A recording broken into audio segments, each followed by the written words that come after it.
Hello. आप सबका मेरे चैनल स्प्रेडिंग लॉ ज्ञान में स्वागत और अभिनंदन है।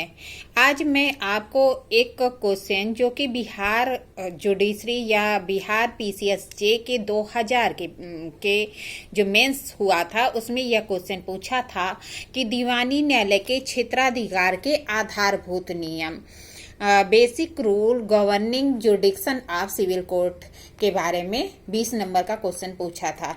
इसी को मैं आज आपको बताने जा रही हूँ। यह क्वेश्चन क्या था कि पूछा था कि दीवानी न्यायालय के क्षेत्राधिकार के आधारभूत नियम को समझाइए और उसके बारे में बताइए। अधिकारता का अभिप्राय या न्यायालय की क्षेत्राधिकारता का अभिप्राय न्यायालय की उस शक्ति से है जिसके अंतर्गत वह किसी वाद, आवेदन या अपील को ग्रहण करता है, सुनवाई के बाद उस पर निर्णय देता है। अधिकारता का अभिप्राय क्या है? न्यायालय की उस शक्ति से है या अधिकारता से है जिसके अंतर्गत न्यायालय किसी वाद, अपील या आवेदन को ग्रहण करता है और उस पर सुनवाई के पश्चात निर्णय देता है। इस विषय पर एक निर्देशक वाद आया था श्रीमती उडेन बाई बनाम state of UP AIR 1962 SC का, जिसमें उच्चतम न्यायालय ने कहा था कि दीवानी न्यायालय के क्षेत्राधिकार का तात्पर्य यह है कि न्यायालय उस प्राधिकार का प्रयोग कानून में दिए हुए साधनों के अनुसार करे और उस पर जो अधिरोपित सीमाएं हैं उसके अधीन करे। मतलब क्या कह रहा है कि जो न्यायालय अपने क्षेत्राधिकार का प्रयोग क्या करे, कानून में जो प्रावधान दिया गया है, जो प्रोविजन दिया गया है उसके अकॉर्डिंग करे और साथ ही साथ क्या करे कि जो उसमें लिमिटेशन है उसको भी फॉलो करे। मतलब कि साधनों जो विधि में साधन बताए गए उनके अनुसार करे या जो लिमिटेशन है, सीमाएं हैं, उसके अधीन रहते हुए करे। संक्षेप में कह सकते हैं कि अधिकारता का तात्पर्य या जुडिक्शन का तात्पर्य निर्णय लेने की शक्ति या अधिकार से है। जो डिसीजन पावर है उसकी जो डिसीजन की पावर है या अधिकारता है उसके अंतर्गत कार्य करे, यही अधिकारता कहलाती है। ठीक है। एक केस आई थी कल्याण विश्वास बनाम बहादुर खान, 1925 की केस थी, AIR 1925। कलकत्ता हाई कोर्ट ने न्यायालय ने कहा कि अधिकारता का तात्पर्य निम्नलिखित दो बातों से होती है। कौन सी? वाद की विषय वस्तु पर अधिकारता, वाद की विषय वस्तु पर किसको अधिकारता है, या आदेश पारित करने की शक्ति या अधिकार से है। मतलब आदेश कौन पारित करता है, या शक्ति या अधिकार से है। अधिकारता या सक्षमता एक दूसरे के पर्यायवाची, जो अधिकारता है या सक्षमता है दोनों एक दूसरे के पर्यायवाची हैं, यानी कि दोनों का मीनिंग एक ही है। फिर कह रहा है कि न्यायालय की अधिकारता के निश्चय करने के लिए निम्नलिखित आधार हैं। क्या? स्थानीय अधिकारता, लोकल जुडिक्शन, धन संबंधी अधिकारता, पेट्रोटरी जुडिक्शन, या विषय वस्तु की अधिकारता अर्थात सब्जेक्ट मैटर की जुडिक्शन।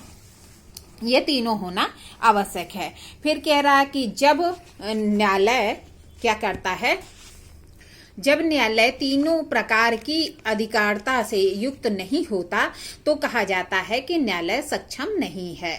ठीक है। मतलब तीनों अधिकारता होनी चाहिए, अगर नहीं है तो न्यायालय को सक्षम नहीं माना जाएगा। फिर जो है अब्दुल बिन अली बनाम गलप्पा AIR 1985 SC के बाद में उच्चतम न्यायालय ने कहा कि वाद पक्ष है उसका अभिकथन वाद स्थान का निर्धारण करता है। जो वादी है उसका जो अभिकथन है वही वाद स्थान का निर्धारण करता है, न कि लिखित कथन में प्रतिवादी का बचाव। लिखित कथन में जो प्रतिवादी का बचाव है वह नहीं, जबकि वादी का जो अभिकथन है वही वाद का निर्धारण करता है। अतः वाद को संस्थित करने के पहले यह निश्चित कर लेना चाहिए कि न्यायालय को उपयुक्त वर्णित तीनों प्रकार की क्षेत्राधिकारता है या नहीं। ये वाद को संस्थित करना है तो तीनों प्रकार के देख लेंगे कि क्षेत्राधिकारता है उस वहां पे कि नहीं, तो वहां पे वाद संस्थित करें। किसी न्यायालय की सक्षमता निर्धारित करने के निम्नलिखित आधार है। कौन कौन सी? तो बताया था कि स्थानीय अधिकारता जो है, या धन संबंधी अधिकारता, या विषय वस्तु की अधिकारता। तो आइए देखते हैं स्थानीय अधिकारता या लोकल ज्यूडिक्शन। यह कौन निर्धारित करता है? लोकल ज्यूडिक्शन तो सरकार निर्धारित करती है। उसी सीमाओं के अंतर्गत न्यायालय अपनी अधिकारता का प्रयोग करती है। स्थानीय सीमा के बाहर न्यायालय को क्षेत्राधिकार नहीं होता है। सामान्यतः एक जिला न्यायालय है तो जिले में उसका क्षेत्राधिकार होता है, जिले के बाहर वह अपने क्षेत्राधिकार का प्रयोग नहीं कर सकती है। इस प्रकार बता दिया कि स्थानीय अधिकारता कौन निर्धारित करता है, तो सरकार निर्धारित करती है। अब आइए धन संबंधी अधिकारता या पिट्यूटरी जुडिक्शन के बारे में। प्रत्येक न्यायालय की जो सरकार द्वारा न केवल स्थानीय अधिकारता निर्धारित की जाती है, बल्कि धन संबंधी अधिकारता या पिट्यूटरी जुडिक्शन भी निर्धारित की जाती है। न्यायालय उसी धन संबंधी अधिकारता के अंतर्गत कोई वाद और अपील ग्रहण करता है या सुनवाई करता है। धन संबंधी अधिकारता प्रत्येक राज्य की अलग अलग हो सकती है।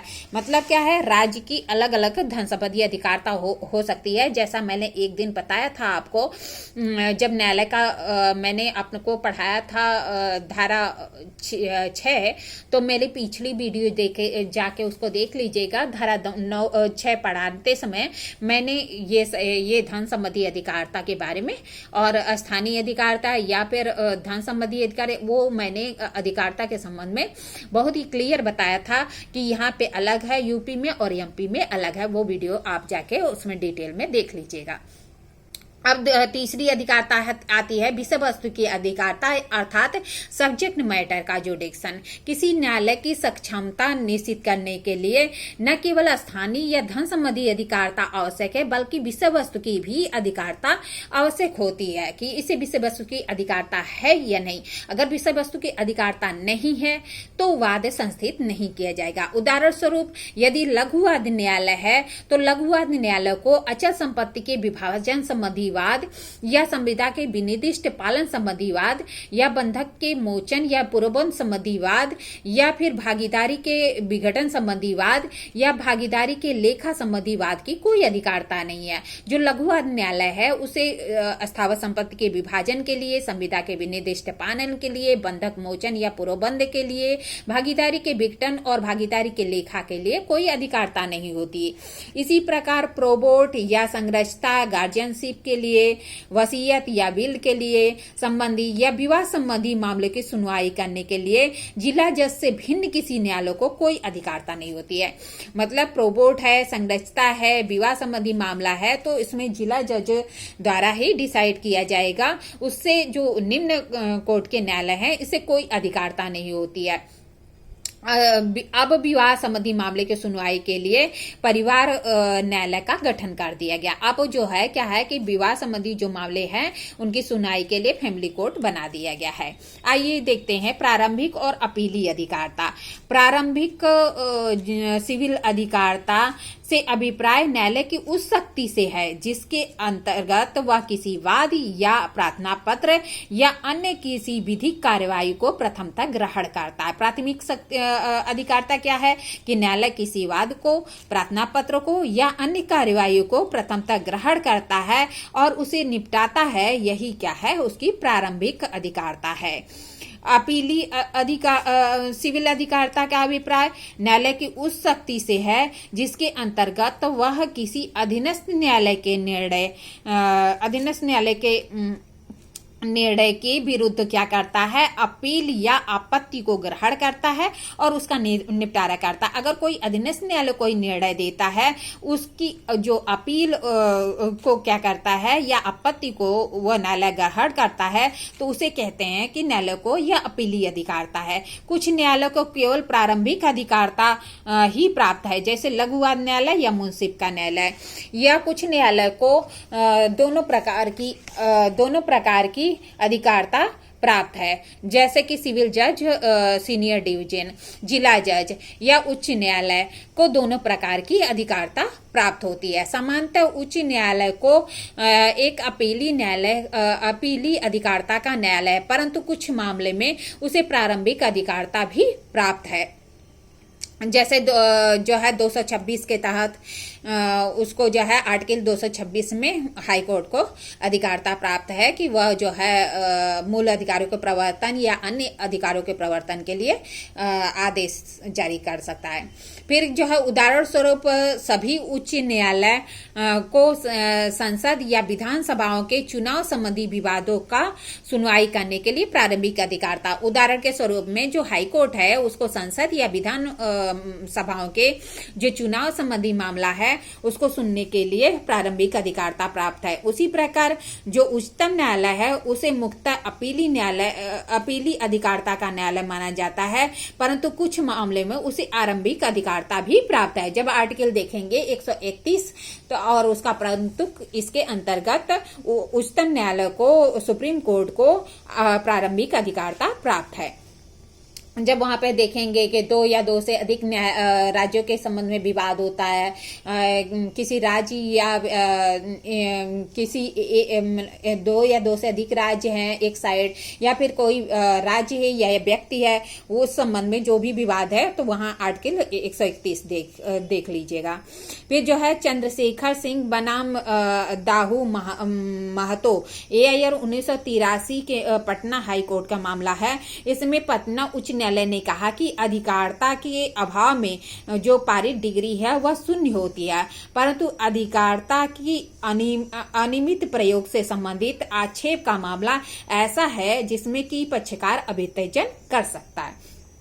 मतलब कहती है कि अधिकारता के अभाव में अगर कोई डिग्री पारित हो गई है तो वह डिग्री क्या होती है, शून्य होती है। लेकिन अधिकारता एक ऐसा आक्षेप है जिसमें कि पक्षकार चाहे तो उसका अभियोजन कर सकता है, उसे छोड़ सकता है। फिर एक केस आई थी लखरा एंड कंपनी बनाम मेसर्स शिवकरण भंवरलाल AIR 1996 80 के मामले में उच्चतम न्यायालय ने कहा कि न्यायालय की अधिकारता तथ्य और विधि का मिश्रित प्रश्न है और इसका अवधारण अस्थायी व्यादेश के आवेदन पर विनिश्चय करने के प्रक्रम पर नहीं किया जा सकता। क्या कह रहा है कि न्यायालय को जो क्षेत्राधिकार है वह तथ्य और विधि का मिश्रित प्रश्न है, लेकिन व्यादेश के मामले में विनिश्चय करने के प्रक्रम पर नहीं किया जा सकता। फिर एक केस आई थी मेसर्स एंगाइल insurance and Messrs Davy Ashmore India Limited 1995 80 के मामले में उच्चतम न्यायालय ने कहा कि जहां वाद के संज्ञान की सक्षमता दो या दो से अधिक न्यायालय में है और पक्षकार ने करार करके अधिकारता उनमें से किसी एक में निहित कर दिया है, वहां ऐसी संविदा स्पष्ट तथा असंदिग्ध है तो वह संविदा अधिनियम की धारा जो 23 और 25 है को बाधित नहीं करती या नहीं टकराती है।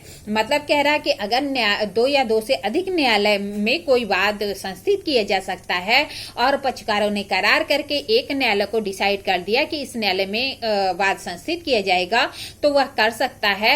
जो कॉन्ट्रैक्ट एक्ट की धारा 23 और 25 है उसको बाधित नहीं करती या फिर उससे टकराव नहीं करती है।